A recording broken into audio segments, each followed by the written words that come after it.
डायोजनेस एक अद्भुत और आनंद में मतवाले रहने वाले भिक्षुक थे। वे ग्रीस के एक नदी किनारे रहते थे। किसी ने उन्हें एक सुंदर भिक्षा पात्र दिया था और वे सिर्फ एक लंगोट पहनते थे। वे मंदिरों के द्वारों पर भिक्षा मांगते थे और जो भोजन उन्हें मिलता था वही खाते थे।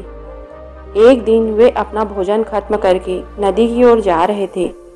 तभी एक कुत्ता उनसे आगे निकला और दौड़कर नदी में गया। थोड़ा तैरा, फिर रेत पर आया और खुशी से लौटने लगा।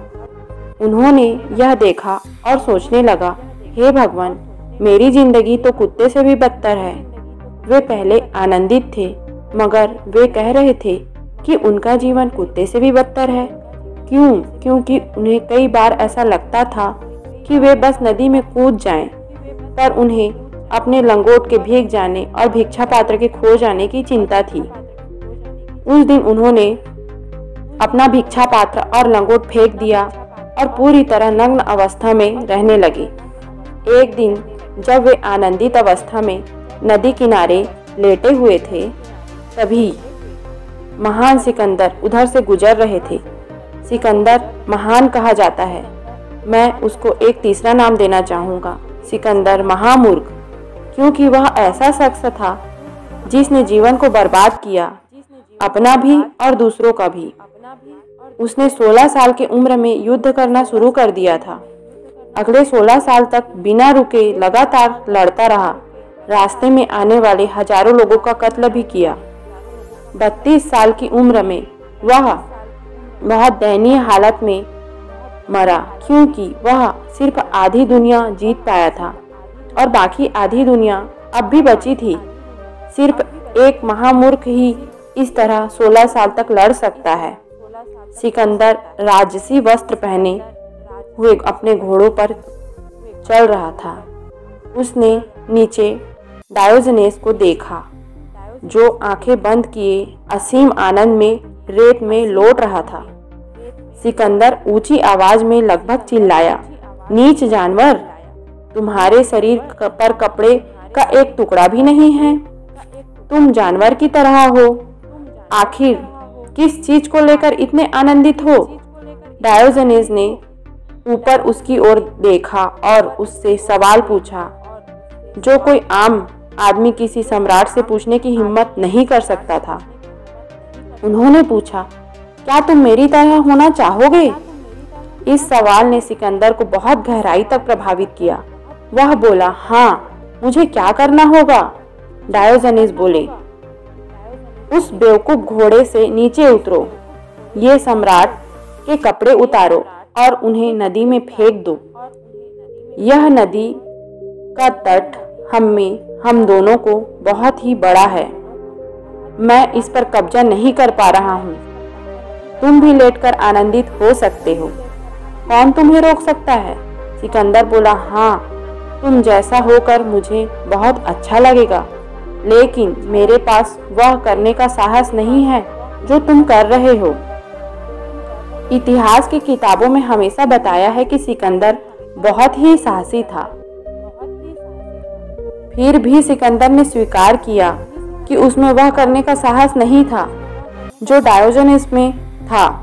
तो सिकंदर ने जवाब दिया, मैं अगले जन्म में तुम्हारे साथ आऊंगा। उसने अगले जन्म तक के लिए उसे टाल दिया। अगले जन्म में कौन जानता है कि वह क्या बनने, या हो सकता है वह कॉकरोच बन सकता है, या हो सकता है कि वह जानवर बन सकता है। आप इंसान के रूप में एक संभावना के साथ आए हैं। अगर आप उसे गंवा दें और सोचें कि आप अगली बार उसे कर लेंगे, तो अगली बार किसने देखा है? एक क्षण के लिए सिकंदर इस संभावना के करीब आया था, मगर फिर उसने उसे टाल दिया। इस घटना के कारण उसके अंदर एक तरह की उदासीनता आ गई। वह अपने जीवन के अंत में युद्ध के लिए जुनून खो बैठा, मगर फिर भी अततन वह लड़ता रहा। जुनून खत्म हो जाने के बाद उसकी ताकत कम हो गई और वह मर गया। अपनी मौत से ठीक पहले उसने अपने सैनिकों को अजीब हिदायत दी थी। उसने कहा था, जब मेरे लिए ताबूत बनवाया जाए तो उसके दोनों ओर 2 छेद कर देना। ताकि मेरे दोनों हाथ ताबूत के बाहर हों और सबको यह पता चले कि सिकंदर महान भी इस दुनिया से खाली हाथ ही गया था। उसने अपने जीवन में यही एक समझदारी का काम किया।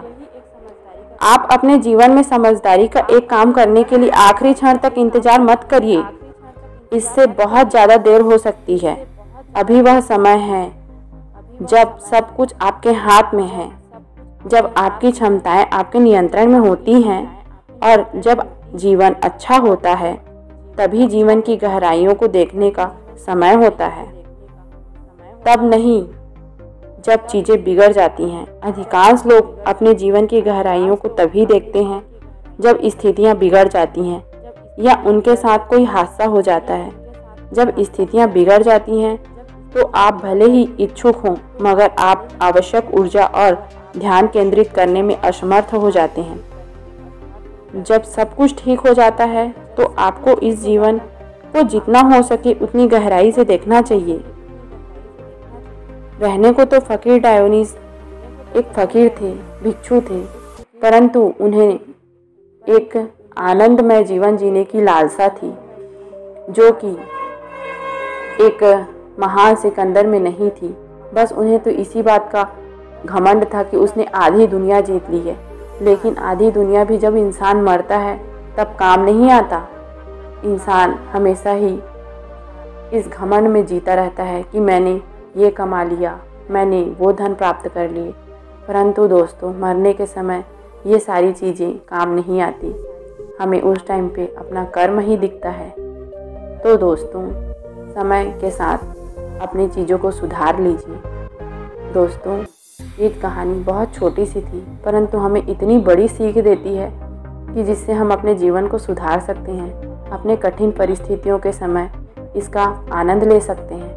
तो दोस्तों, कैसी लगी ये कहानी? अगर कहानी पसंद आती है तो मेरे चैनल को लाइक कर दीजिएगा, सब्सक्राइब कर दीजिएगा और शेयर कर दीजिएगा दोस्तों। धन्यवाद।